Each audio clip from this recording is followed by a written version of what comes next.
당신의 결정은 하나님의 뜻과 일치하고 있습니까? 오늘 묵상 본문은 열왕기하 8장 16절에서 24절입니다. 말씀 살펴보기.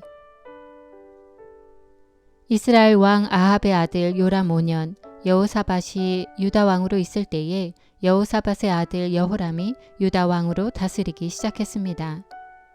여호람은 32세의 왕이 됐고 예루살렘에서 8년 동안 다스렸습니다. 여호람은 아합의 집이 그랬듯이 이스라엘 왕들의 길을 그대로 따랐습니다. 여호람이 아합의 딸을 아내로 맞았기 때문이었습니다. 그는 여호와의 눈앞에 악을 저질렀습니다. 그럼에도 불구하고 여호와께서는 자기 종 다윗을 위해 유다를 멸망시키지 않으셨습니다.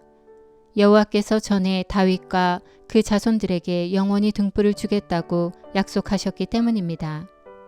여호람 시대에 에돔이 유다에 반역하고 그 통치를 벗어나 자기들의 왕을 세웠습니다. 그리하여 여호람은 자신의 모든 전차들을 모아 이끌고 사일로 갔습니다. 그는 밤에 나아가 자기와 전차 대장들을 포위하고 있던 에돔 사람들을 공격했습니다. 그러자 그 백성들은 장막으로 도망쳤습니다. 그리하여 에돔은 유다에 반역해서 오늘날까지 유다의 지배를 벗어나 있게 됐습니다. 림나도 같은 시기에 반란을 일으켰습니다. 여호람의 다른 일들과 그가 한 모든 일은 유다 왕들의 역대기에 기록되어 있습니다. 여호람은 자기 조상들과 함께 잠들었고 다윗 성에 그 조상들과 함께 묻혔습니다. 그리고 그 아들 아하시아가 그의 뒤를 이어 왕이 됐습니다. 오늘의 팁. 16절의 여호람. 그 이름의 뜻은 여호와는 존귀하시다입니다. 그는 남유다의 5번째 왕으로 하나님의 목전에 악을 저질렀던 왕입니다. 22절의 에돔. 에서의 후손이 세운 나라로 사해와 아라바 그리고 이집트로 연결되는 무역로에 위치하고 있습니다. 에돔은 왕의 대로가 지나는 지역이기에 상권 장악의 측면에서 전략적으로 매우 중요한 나라였습니다. 22절의 림나. 막게다와 라기스 근처에 있는 성읍으로 여호수아 때 유다 지파에 분배되었습니다. 이 도시는 여호람 때 남유다에 반역합니다. 말씀 이해하기. 오늘의 본문은 여호사밧을 이어 남유다의 5번째 왕이 된 여호람에 관한 내용입니다. 여호람의 아버지 여호사밧은 여호와 보시기에 정직히 행한 왕입니다. 그러나 그는 북이스라엘의 아합과 친하게 지내며 그와 사돈관계를 맺습니다. 문제는 아합의 아내인 시돈 사람 이세벨과 그의 딸 아달랴는 바알을 숭배하는 이방인이라는 데 있습니다. 하나님은 이스라엘 백성과 이방인의 결혼을 금지하셨습니다. 그 이유는 그들이 이방인과의 결혼을 통해 하나님을 버리고 우상을 숭배하게 되어 멸망당하게 될 것이기 때문입니다. 그러나 여호사밧은 자녀를 이방인과 결혼시키지 말라는 하나님의 명령을 어깁니다. 결국 이 결혼으로 남유다는 큰 위기를 맞게 됩니다. 첫째, 신앙적으로 타락합니다. 성경은 남유다 왕 여호람이 아합의 집과 같이 이스라엘 왕들의 길을 따랐고 여호와의 눈앞에 악을 저질렀다고 평가합니다. 여호람은 여호와는 존귀하시다 라는 그의 이름과는 다르게 하나님을 존귀하게 여기지도 하나님의 존귀함을 나타내지도 못했습니다.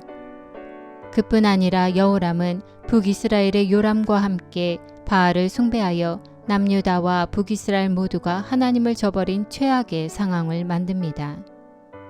둘째, 국력이 약해집니다. 북이스라엘 요람 왕의 불순종으로 모압이 반란을 일으켜 독립한 것처럼 남유다 여호람 왕의 불순종으로 인해 속국이었던 에돔과 림나가 반란을 일으킵니다. 여호람은 모든 군사력을 동원해 에돔의 독립을 막으려 노력하지만 결국 실패합니다. 군사력보다 강력한 힘은 하나님께 순종하는 데서 나옵니다. 하나님의 말씀에 대한 순종은 국가와 개인의 삶에 지대한 영향을 주고 각 사람이 얼마나 행복한 삶을 누릴 수 있는지를 결정합니다. 특별히 하나님이 기뻐하시는 가정을 이루는 일에 힘써야 합니다. 결혼은 하나님만을 섬길 것인지 아니면 내 삶에 우상과 죄가 들어올 길을 열 것인지를 결정하는 중대한 일이기 때문입니다.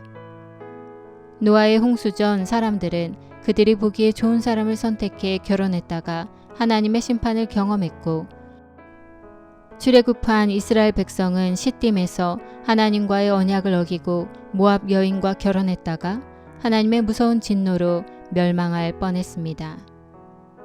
그러므로 우리는 여호사밧 왕처럼 부분적인 순종이 아닌 온전한 순종의 삶을 살아야 합니다.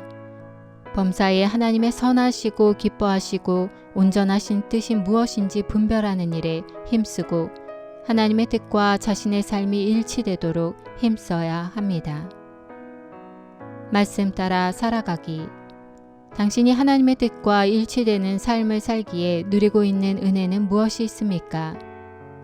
당신이 하나님의 뜻에 불순종하고 있는 모습이 무엇인지 성령님을 의지해 찾아보고 신속하게 돌이키십시오. 말씀대로 기도하기. 모든 그리스도인이 배우자를 선택할 때 또는 자녀를 결혼시킬 때에 하나님이 기뻐하시는 믿음의 사람을 선택해 아름다운 믿음의 가정을 이루도록 함께 기도합시다.